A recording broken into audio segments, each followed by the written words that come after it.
Hello, friends, and welcome to the Follow the Moon Challenge. My name is Alice in Wonderland, and I'm a little bit obsessed with the moon. This 2026 Follow the Moon Challenge is going to be unlike any other moon challenge because all of the moon cycles in 2026 are slightly shifted and different from what they usually are. We always do this challenge in Aquarius season because Aquarius helps us to think about things differently and to think outside of the box. So it's a perfect time to learn something new about the moon. So I think we're all going to learn something new together about the moon, myself included. I think this challenge is going to be really interesting. So whether you've done the challenge before, I think this is going to be something new and exciting. And if you haven't done this before, then of course it's going to be new and exciting. So I'm really excited to jump into today's video. Know that we are premiering them live every day for 30 days at 11 a.m. Without further ado, let's jump into today's video.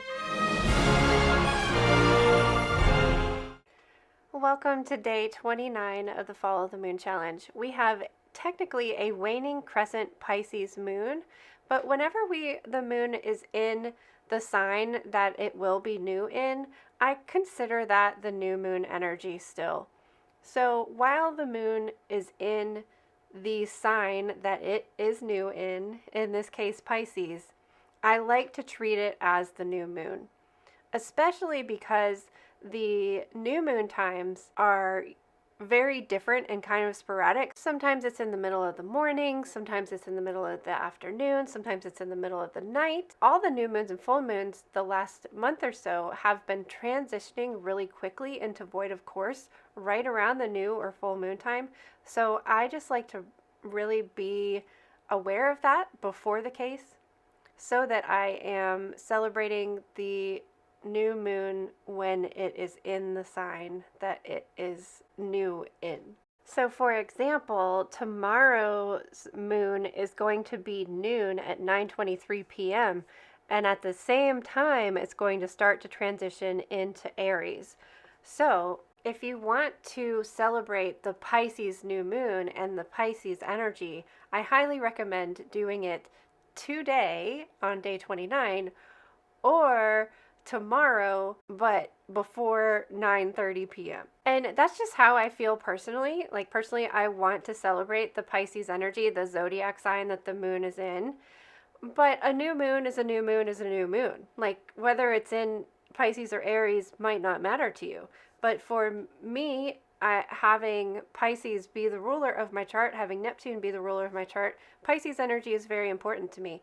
But I just choose to do this for all of the new moons and full moons. If it is transitioning quickly, I try to celebrate or honor or have ceremony the day before so that there's not this like mixture of energy, so that I'm isolating the Pisces energy and not getting that void of course or Pisces/Aries energy. Unless, of course, whatever you were working with around the new moon had something to do with transitions or the balance of water and fire or liminal spaces or, void of course energy like we talked a lot about during this challenge.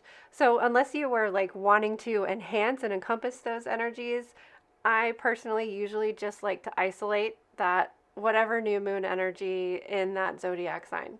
To refresh your memory, we are currently at the end of Pisces season, so this is the time of year where we have all of this water energy. Sometimes it's frozen precipitation, sometimes it's an early spring rain, and Pisces energy transitions us from the winter season into spring. And this is all about like coming out of hibernation, coming out of the darkness of winter and bringing forth the things that you learned in that darkness. Pisces is the last sign of the zodiac, so we've gone all around the entire zodiac wheel, which starts with Aries in the spring and ends with Pisces at the end of winter.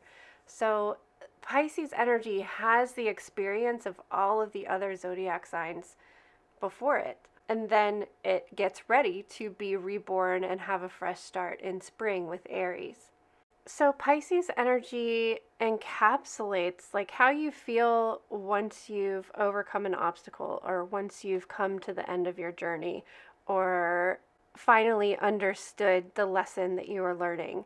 It's you have this great understanding and this, I don't know, sense of awe for the experience and for the life that you've lived and for the journey that you've been on. Pisces is often associated with the Page of Cups and this like fish that jumps out of the cup that surprises you with this knowledge and wisdom that you're able to view or transmit psychically or bring back from the subconscious. But I do really feel like the Star card kind of represents this Piscean energy more as like kind of completing that fool's journey or completing the journey around the zodiac and understanding the lessons. The Star card has one foot in the subconscious and one foot on dry land, and I just really feel like this energy encapsulates Pisces energy when in balance. At this time of year, we are the sleepy, hibernating bear, just opening our eyes and beginning to stretch our limbs. Pisces energy represents what we experienced in the dark of winter, in the quiet, silent stillness of winter, if we let winter be winter, by the way. And it's what we learned there. What did we compost from last year? What are we taking with us into this spring? What are we leaving behind? And it is just, it's like waking up from a really vibrant, clear dream. What does that dream mean to you? What did this winter mean to you? What are you getting excited and hopeful about in spring? It's that time of year where it's not yet, like we're not able to start doing things quite yet because it's still cold, because we've got these heavy rains coming in and the ground is still thawing, and that we're not having a cookout at the end of February or the beginning of March. We're not like spending all day outside. We're going back inside at night because after the sun goes down or after the sun starts to set, it gets cooler. So it's like it's the things that we're like, oh, I can't wait to plant something in the garden. I can't wait to go sit outside in the sun and read a book. Like it's these things, this excitement that is like bubbling up within us after our slumber in winter and waking up from the dream and figuring out or allowing Aries to figure out how to start those things. Just to recap this entire moon cycle, we had our Aquarius moon open us up to new ideas on how to approach our goals for 2026. The waxing crescent Pisces moon helped us to believe in those new ideas, to believe in those dreams, to believe that those things were possible. The Aries moon helped give us the energy and motivation to take action on these things. The Taurus moon reminded us to slow down and to take slow, confident steps. And the first quarter Gemini moon helped us to really kind of envision the person that already has those things, to see the duality within ourselves. The waxing gibbous Cancer moon reminded us that it is important that we take care of ourselves and that we practice self-care so that we can sustain the journey that we are on. The Leo moon put a spotlight on the self to help remind us of the confidence within. And the Virgo lunar eclipse pointed out those things that we needed to let go of that were preventing us or blocking us from being our highest and best self.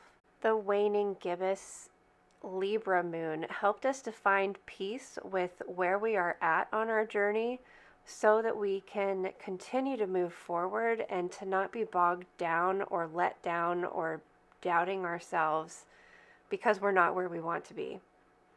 Making peace with where you are helps you to move forward and to keep going.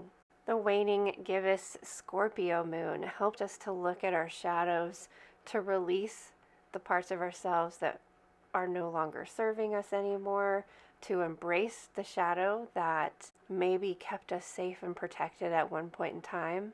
The last quarter Sagittarius moon helped us to find that spark and excitement again. The waning crescent Capricorn moon helped us to get serious about our goals, to kind of allocate our resources and to delegate the next actions to take. And now we are back here with Pisces to help us believe and to dream big. Thank you for joining me for day 29 of the Follow the Moon Challenge. We have one more day left. If you want to learn more about Pisces energy, go back to day 2's video where we did a deep dive on Pisces energy. I hope that you can join me for day 30 of the Follow the Moon Challenge, the last day of the challenge, and our new moon in Pisces.